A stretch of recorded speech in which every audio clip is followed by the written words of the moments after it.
All right, it's 5:30. It's time to call the commission meeting to order. Would you please stand as we recite the Pledge of Allegiance? I pledge allegiance to the flag of the United States of America and to the republic for which it stands, one nation, under God, indivisible, with liberty and justice for all.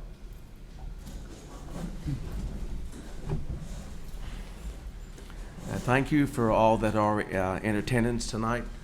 I hope this goes relatively swift, so we're not here all night. So I welcome you, and the commissioners do also. Thank you for being here.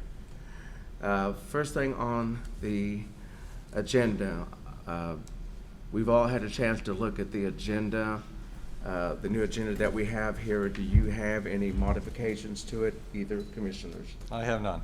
I have no modifications. Do I have a motion to adopt the agenda?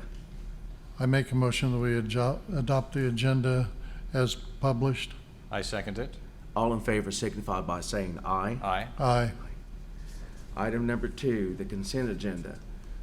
Do I have a motion to approve the consent agenda? I move that we accept the consent agenda as provided. Do I have a second? Second. All in favor signify by saying aye. Aye. Aye. Aye, motion carried. Item 3, items for commission action. The first item is A, consider approval of a contract with Color Ad Incorporated for the fabrication and installation of wayfinding signs. Lacey, how are you this evening? I'm good. How are you? Good, thank you. Okay. This item is the wayfinding sign project. If you recall back in really this time last year, it's been a full year that we've been working diligently on this project. But last year we went out for proposals for this wayfinding sign project and narrowed the firms down to Color Ad. And in the proposal, I believe it was 67 or 68 signs originally, to the tune of about $390,000. We wanted to look deeper into the design and the location and the messaging of those signs to see if we could pare it down to a $350,000 project. So we hired Todd, I'm blanking on his last name, Todd Mayfield, with Avia Design Group to help us with those modifications to the proposed plan. And while doing that, we had, back in December 17th of last year, we signed a letter of intent with Color Ad to manufacture these signs at whatever quantity we came up with and agreed upon, with a maximum of $350,000. So over the last year, we have gone through that plan with a fine-tooth comb and reduced the number of signs to 49 signs. And also to bring down the cost, we made some design changes, instead of using a decorative pole, a standard pole on certain signs, making sure that we're not making the signs larger than we need with the messaging per each sign, things like that. So the total project cost proposed under this contract is $339,181.75. And I'd like to, Kelly, can you go back one, or David, to the sign family? So on the PowerPoint, this is the sign family that we have come up with. In the proposed plan, there are 2 kiosks, which is the K1. One located at the park and zoo, right in front of where the concession stand is at the zoo. And that kiosk will be a directory for all of the features within the park and zoo. The second kiosk is located downtown, kind of right outside of Community National Bank. And it is more, the main map shows, downtown features, and points to different areas in what I would say, the heart of Independence, and then just mentions park, zoo, all of these other types of tourism activities, to let people know that we have all of these other things in our community. The next sign is the pedestrian sign. It's commonly referred to kind of as a finger sign because it points in different directions. These are located through the park and zoo area, and there are 8 of them. The totem is the next style, and this is also a pedestrian sign. There are 5 of them, 2 downtown.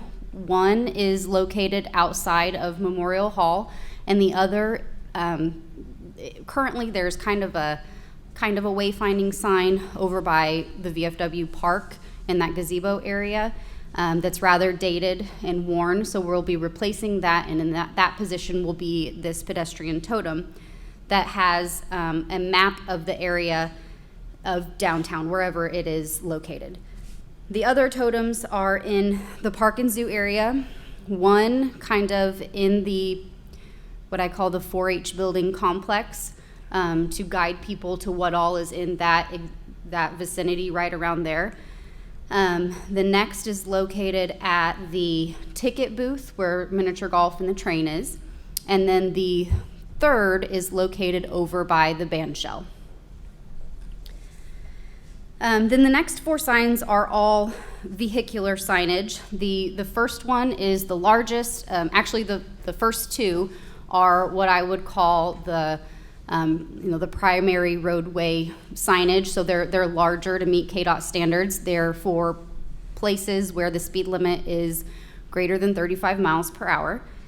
And then, and that's because KDOT limits, the number of destinations that you can put on each sign, the lettering size, and all of those things, so that it's easily read in a vehicle.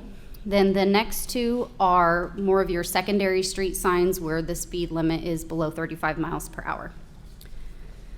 Now, next slide, David.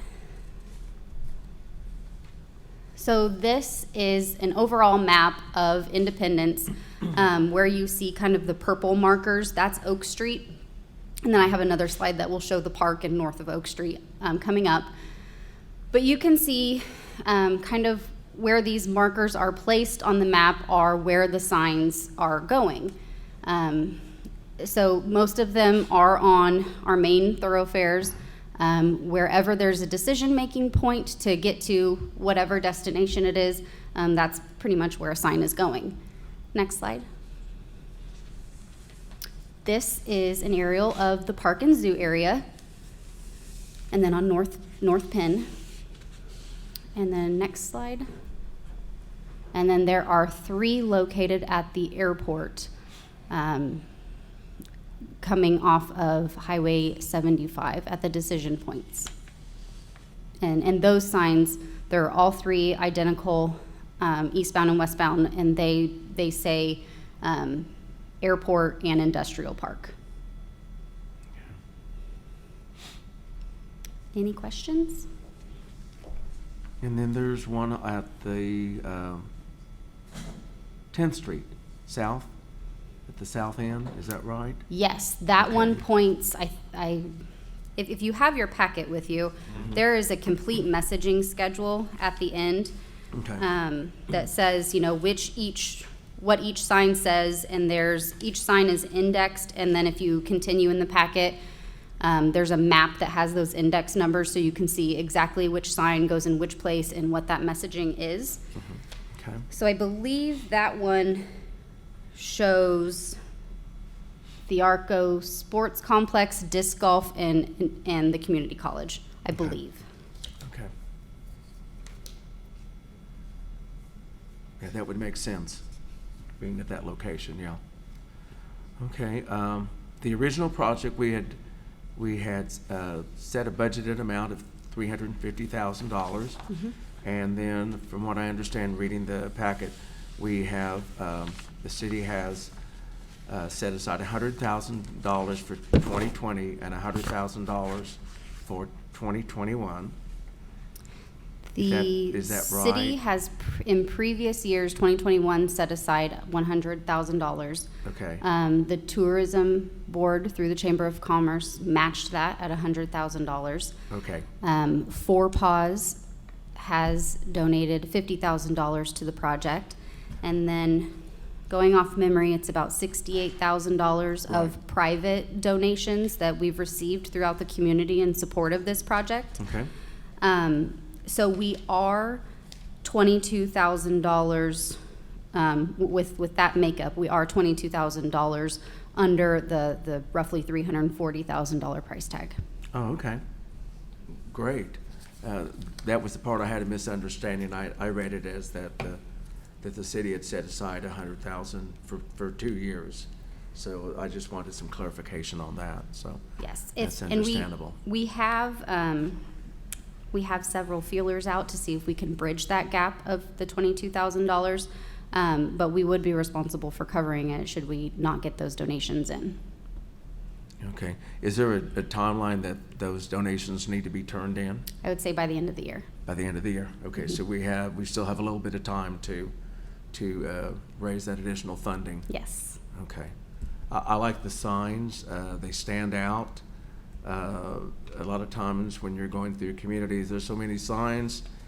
If they put something up similar, you would be inclined to miss it because it blends in with everything else. These are aesthetically pleasing. They look like they're well constructed, and I looked at how they were designed and the finish, the coating on it, and they look like they're very durable. They did mention that being aluminum and galvanized posts, that you need to make sure you have rubber grommets in those positions to keep that from rusting, but looks like the finish is guaranteed for a certain number of years. And everything pretty well specified what the contractor was to do as far as locates and all that. And, Yes. and the walkthrough when everything's completed. So anyway, those are the questions I had. Commissioners? Well, the work has been done very carefully, and you've taken your time to arrive here. In addition to the time that it took to put this funding collaboration together, I really want to celebrate that for a moment, because collaboration is not easy, and to find this many interested parties must mean that this project's time has come. I'll celebrate that with you. Thanks for all the hard work.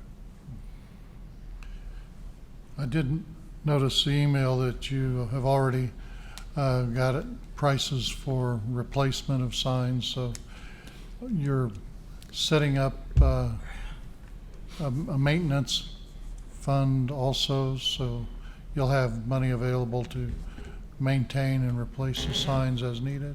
I'm not sure that we will need to set up a separate fund.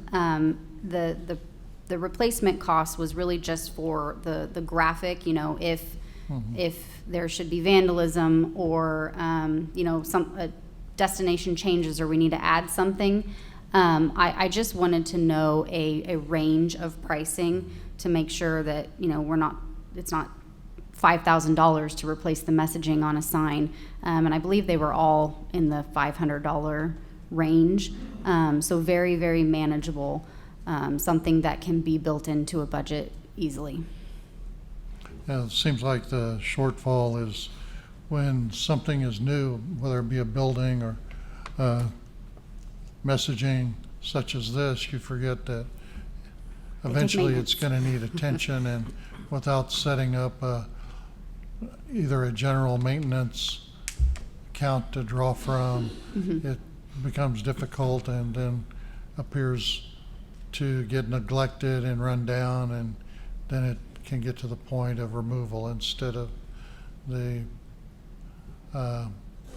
impact of providing information and direction through the town. So Yes. I see from the figures you're not looking at a whole count of maintenance for one item, but I would be included in the maintenance for the other buildings. Yes, it would go in the Pools. general, basically the general government maintenance line. That's where this type of thing Good. would go. Now, it's a real good plan. You've been real thorough to cover the areas on the traffic ways, providing direction to the various features within the town. We had a really great committee that worked really hard. So it looks like you've thought of everything, so from all of us, we appreciate the hard work and looking for this project to move forward and see the signs come up. So what's the timeline on that? Is there one established yet? There was a general timeline. I don't have it in front of me, but Okay. once we sign the contract, I will develop a very detailed timeline with color ad, and I can share that with you all. Okay, that'd be great. If there's no further questions, then Lacey, thank you very much. Thank you. Appreciate it. All right, with that, I entertain a motion. I move to authorize the mayor to sign a contract with Colorad in the amount of $339,181.75, subject to the city attorney's review and approval. I second the motion.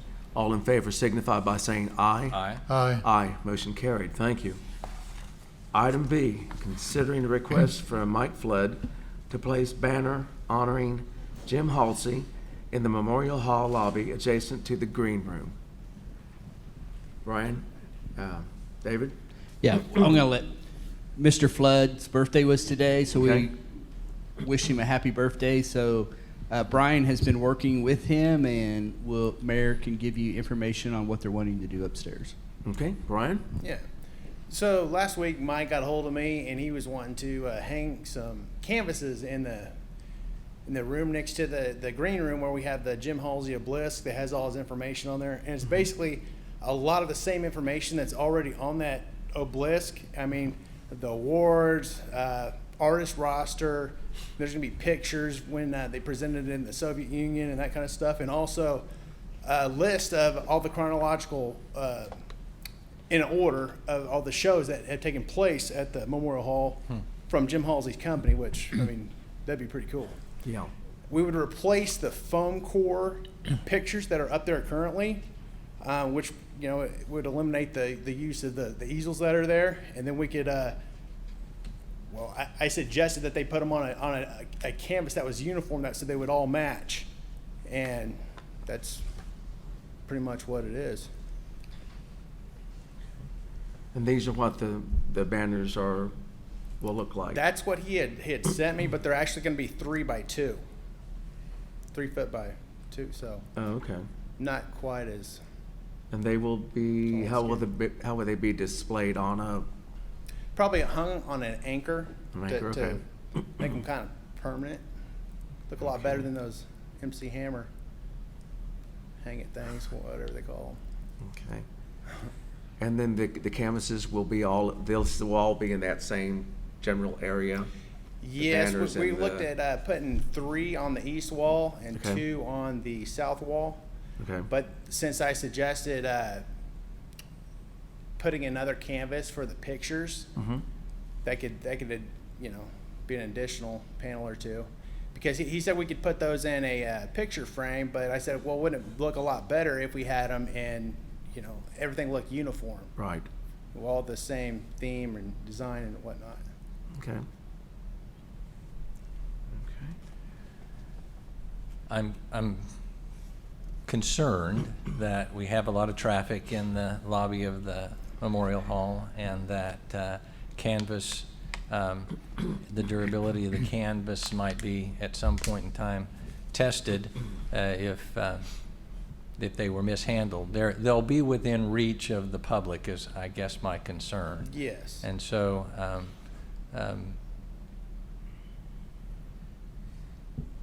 just thinking about how we might keep them looking good for a long time. Sure. So, Well, they'll be professionally installed, and it's going to be a lot more permanent than what we currently have with the easels. yeah, those and can the be knocked over too. Foam core, yeah. Plus, it'll give us some more room to have That's true. events. Would there be a Understand. possibility, I'm sorry, Go Dean, go ahead. would there be a possibility of roping that small area off to where you could get close to it, but you couldn't actually get up to it? Something What- like that, like what they normally do in museums and other places like that, where you can get close enough to it, but you can't actually get up and, We could put a Put your rope hand around on it it. like we did for the independence sign if, I mean, Has- if you think that might be That's a worked hands off, relatively, you know? that's worked relatively well for the Independence construction art, right, mm-hmm. so far? So far, so good. Okay. Yeah. and then, as far as the expense of these banners and all that, that's already That would be incurred by the Jim Halsey Company. Jim Halsey Company? No expense to the city. Okay. Okay. That answers the questions I have. Commissioner Kaflish? I was wondering if it was gonna be a permanent installation or temporary, and then how it was going to be secured, and you've answered both of those questions, I believe. So, Permanent as it can be. I mean, who knows what's going to happen 100 years from now? I mean, well, you know. I didn't know if it was like a temporary, that we're gonna put them up on a stand and then for Newalla and then remove them. That type of temporary, Year round. yeah, okay. I mean, Brian, you might visit with the commission about the Jim Halsey auditorium sign that they're wanting to put over the doors and which doors they may prefer. yeah, Tim Haynes a couple weeks ago brought me the sign for the Jim Halsey Auditorium sign, and it looks great. I recommend, we're going to hang it up, and we want to get the commission's consent first, and I recommend putting it over the center doors.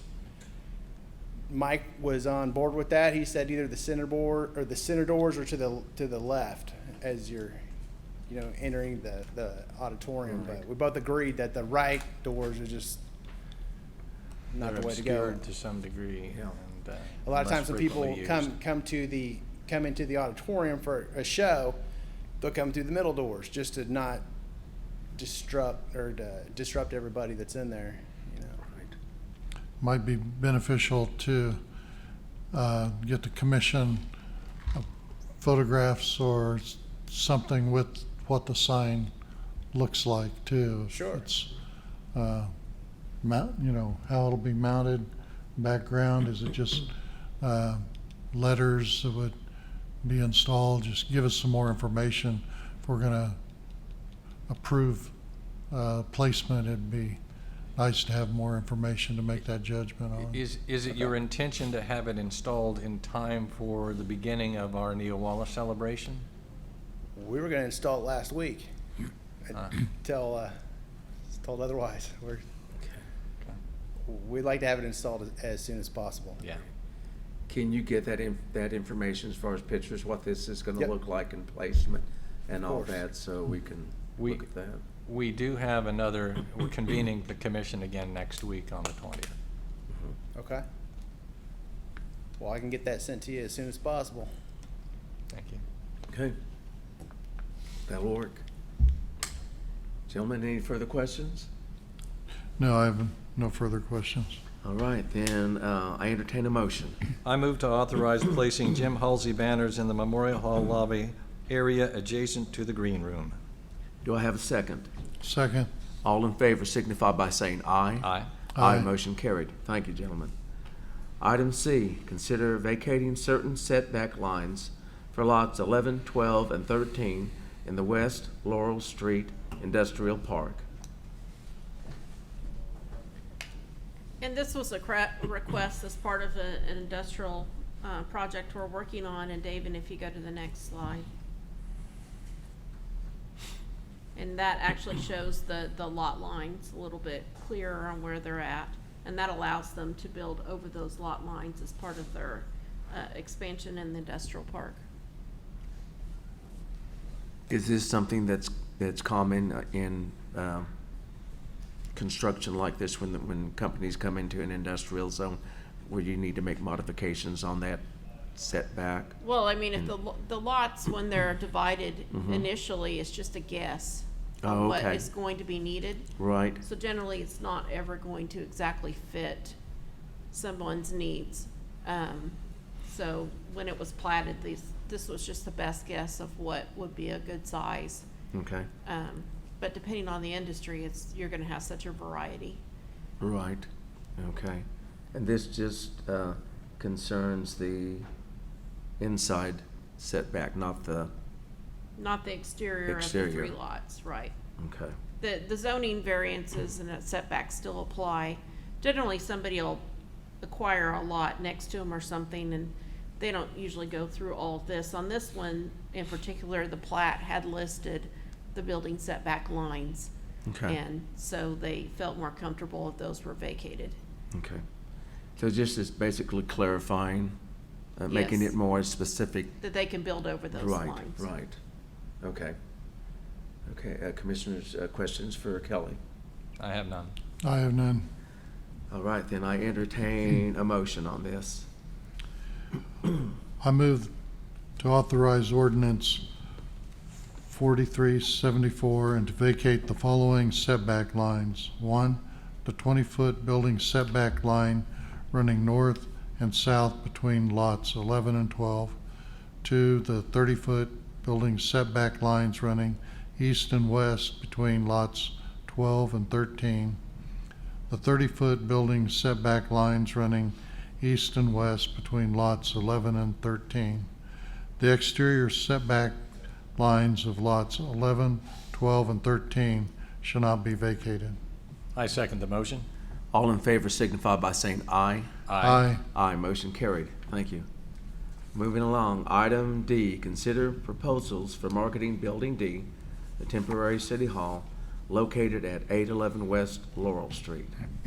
David? Mayor, several months ago or a month ago, you guys directed us to put out a RFP for marketing of the Building D. We went and found the top 20 marketing companies across the nation, located those kind of in the 4-5 state areas. All of them have different hubs all over, and sent those all out. We did get some interest. However, we only did receive 2 replies back. Several took some extensive research, contacted, asked for information that we supplied to them about the building, value, different information like that. Several of them, 2 of them called back and just declined. And you have one marketing company that is interested. One of them is an auction company. So in other words, you could set whatever price you wanted. They would put it on the market and just auction it. They wouldn't try to go out and sell it. They would just do an auction. So I think commission, we had talked that you guys would want to visit with the company. So there is one that has provided you the information we provided you that's willing to market the company if you'd like to visit with them. Looking at their background, they're huge. Yep. They're a big player. They have billions of dollars of projects, and looks like they're working pretty much throughout the country. According to the map I looked at, I didn't see too many states that they didn't have projects in, or multiple projects in. They seem to be a big player, and I looked at some of the projects that were listed on there, tried to find some that had to do with healthcare or clinics or something along that line.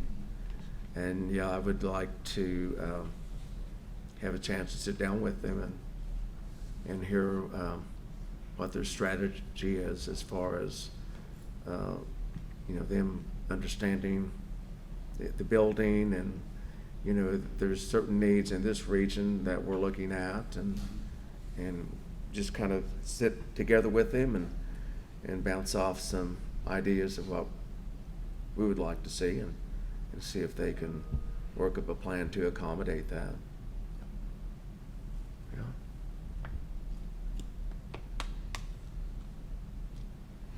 I think it'd be a good idea. That way we get to know them a little better before we make a commitment, and make sure that they're going to actively market the building and market it in a manner that we feel appropriate. So I think that's a great idea to have a special meeting. Well, yes, I agree that we should eliminate the offer to auction off the building to, there's not enough control over that process as I would like to see in the marketing of the building, so I think that's a non-starter. The other company is fine. It's hard for me to grasp exactly how this is competitive if we have a single offer of this nature. So talking to them might answer the questions that I have with regard to their willingness to take the building on when apparently no one else in the industry has a conventional proposal for us. So yeah, we should probably give them a hearing.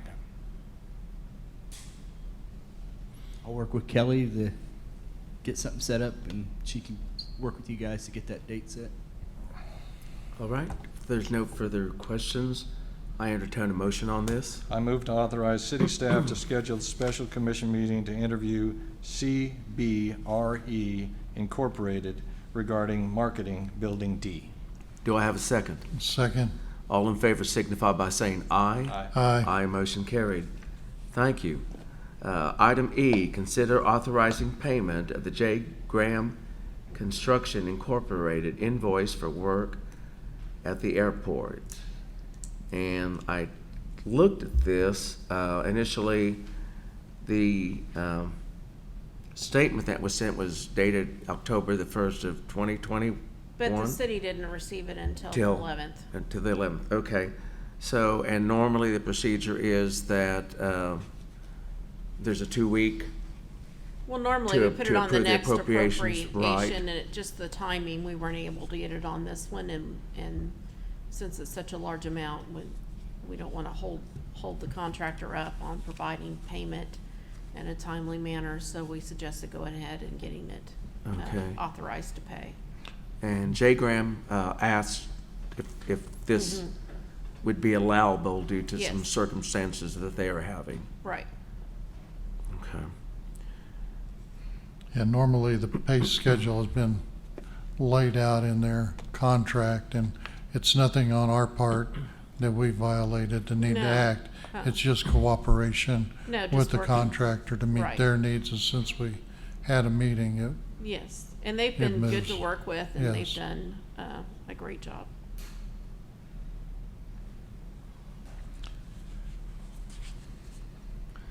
All right, if there's no further questions, I entertain a motion on this.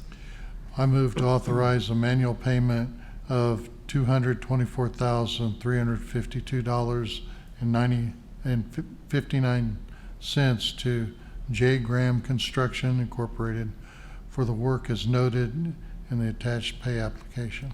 Second. All in favor signify by saying aye. Aye. Aye, motion carried. Thank you. Moving along, item number 4, reports. Gentlemen, you've had a chance to review the City Board minutes, the Economic Development Advisory Board, the City Rec Commission, and the sales tax reports for August and September, which, by the way, are remaining strong, which is good news. They were the second highest. I think the 2020 was, people weren't going anywhere, and they were sure. I know my family, I think they were eating out pretty much every day because I'm not going to mention any names, but some of them put on a considerable amount of weight, no names given. And they contributed that to not being able to go anywhere and not eating in a sit-down restaurant. So they try to order food from just about anybody that made food. So I can see why there was a difference between 2020 and 2021. So that's good news. Okay, moving along, item 5, city manager comments. Kelly. I was gonna ask David to go over the update on the flood program that he's been working on. Yeah, the CRS program, which we started, I think that's probably one of the first things Dean did when he came on, so it's been about year and a half ago, year. This is the program across town. It's pretty aggressive, stopping, making people follow the FEMA guidelines for building improvements, anything in the floodplain. The goal of the program is to prevent loss in a flood. So, you know, the city really became involved in this in '07 flood, where we removed a lot of houses, a lot of those spaces we maintain, we make sure nothing gets put back in there. But there are still Whiskey Creek and different areas of town that are in the floodplain that we manage, we monitor, and do things. These programs that the commission allowed us to do and put in place lead to a reduction in their premiums every year. So, and Kelly, I can't remember, what was it, 15%, 10 to 15% by the programs that we put in place and what we're monitoring in reductions that they're gonna get. We initially started with an 8 and we're doing a 7 now. Okay. So we're continuing to work the program, continue to get higher percentages for those. And you know, another thing just to report, they will be starting that other edition of Whiskey Creek Clean Out here pretty quick. Oh, okay, great. So that will be, and that's a continued part of these efforts that help us with the CRS program, getting the water to flow through and reducing flooding. So it's a great program. It's a little bit somewhat restrictive maybe for people that live there. They got to follow a lot of rules, but Right. the effort is for FEMA to reduce their costs and reduce flooding of those homes. I understand on the insurance side that they've, the government's come up with some new regulations that have changed quite a bit. They're looking at several criteria in establishing, you know, what they're going to allow. Yes. And that's new, so I know people are finding that out as these incidents come up, because that's been very recent. Unfortunately, as disasters happen across the United States, FEMA spends millions and millions, and they just don't have the money to continue. So it's not a Yeah. Yeah. not a good thing. Yeah. So the more we can do to prevent it, the better. Right. Okay. Thank you, David. Yep. David, you mentioned Whiskey Creek and the clean-out process. I promised you that I would mention to you each time you said that I would remind you that stopping the regrowth now early, Yes. while the stump is newly or freshly cut off, will Yep. prevent us having to do this again soon. Yep. John and I just spoke about that on Monday at our monthly meeting, and we have a plan here in the next month or so to get out there and get that sprayed. Thank you. So we are on it. Thank you. Great. Commissioner Kaflish, any? No, I have no questions. Okay. All right. Commissioner comments. Commissioner Hayes? I have none. Commissioner Kaflish? Yeah. I know there's been a lot of talk even after our commission meeting with the revenue neutral rate. Seems like some misunderstanding, and keep going back through the process, and the way we start preparing our annual budget based upon an estimate of property value, and looking at that mill rate being established and not being able to go over it, it almost becomes mandatory that we do authorize exceeding that mill rate, because if we go over 1/1000th, then, and we don't have a public hearing, we violate the law. And that's whether you're trying to even hold the rate, the levied funds constant, what's being set is the mill rate, not the amount of money. So, you know, we really were acting as good stewards to increase or vote to authorize exceeding that, just at the unknown factor because, you know, the taxes are based upon the property valuation, which hasn't been fully determined. So, you know, that the concept of taxes and going up, it all is based upon other items than just a mill rate. And keep going back to how we could have done it or should have done it. And I feel that in most cases, we have to go ahead at that point of budgeting, authorized to exceed that set rate, because we've held our funds constant for 5 years. And during the 5 years, we've experienced inflation, we've experienced increased maintenance, and, you know, just a fluctuation of cost of living raise.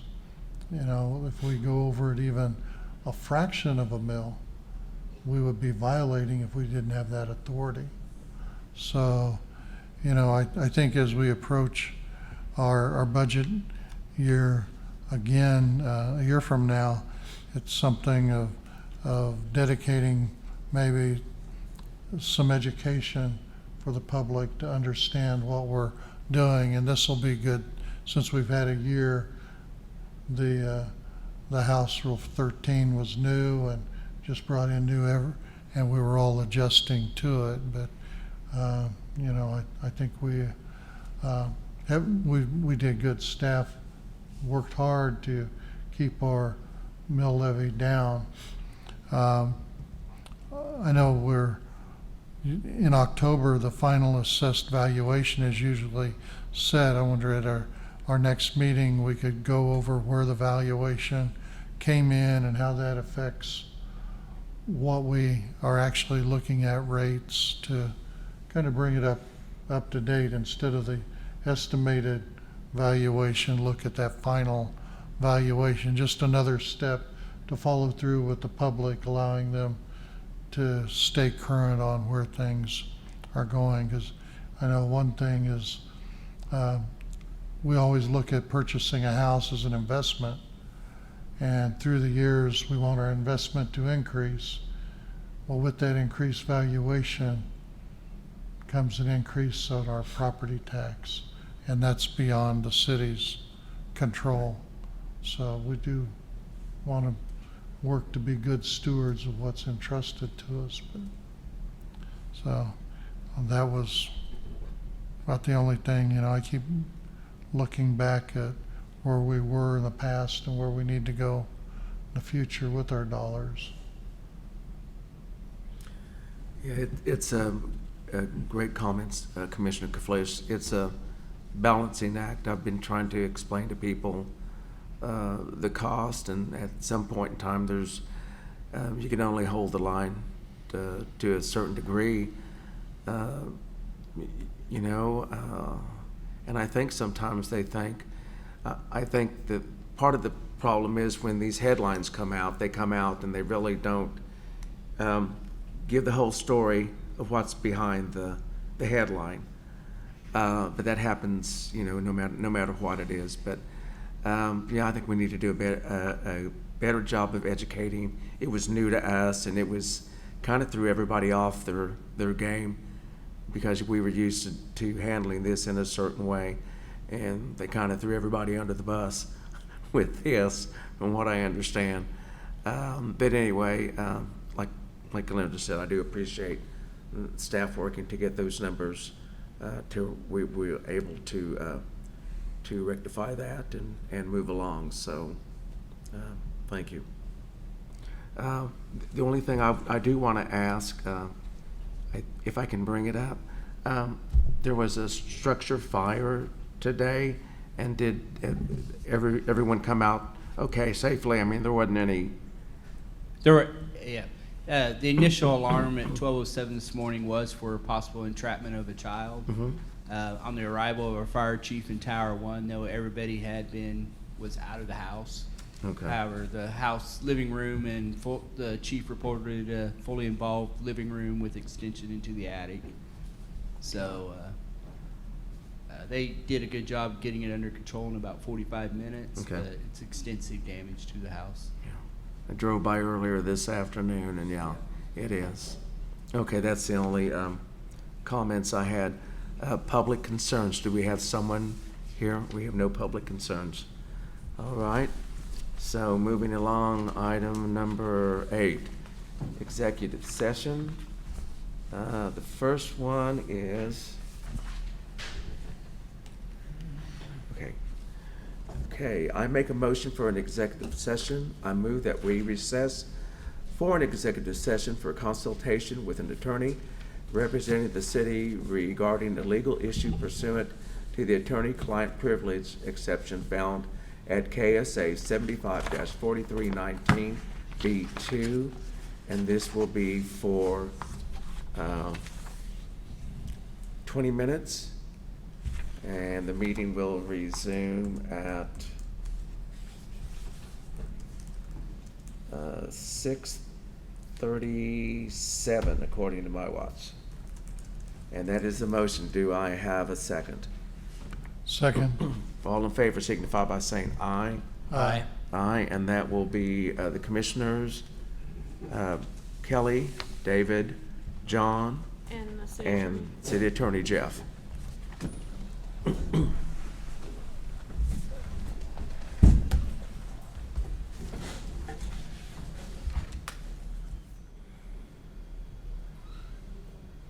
Okay, it's 6:37. The meeting is back in session, and we are going to go back in executive session, and it'll be for 20 minutes. So it's 6:37 now. We're looking at 6:57. And do I have a motion? Or that's the motion. Do I have a second on that? Excuse me. Second. All in favor signify by saying aye. Aye. Aye. Aye. Motion carried.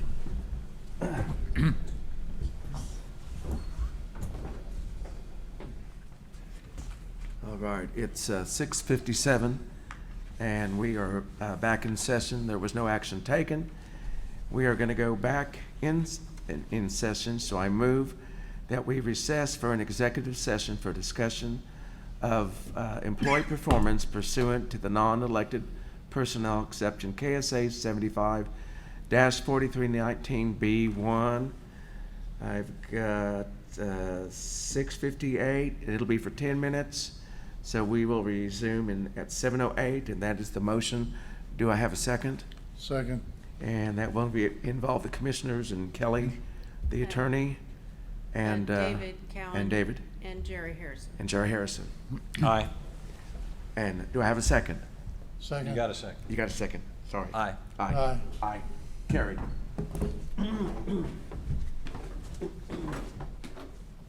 All right, it's 7:08. The meeting is back in session. There was no action taken, and we've conducted all the business we need to do tonight, so I'm making a motion that we adjourn. Do I have a second? Second. All in favor signify by saying aye. Aye. Aye. Aye, motion carried. Thank you.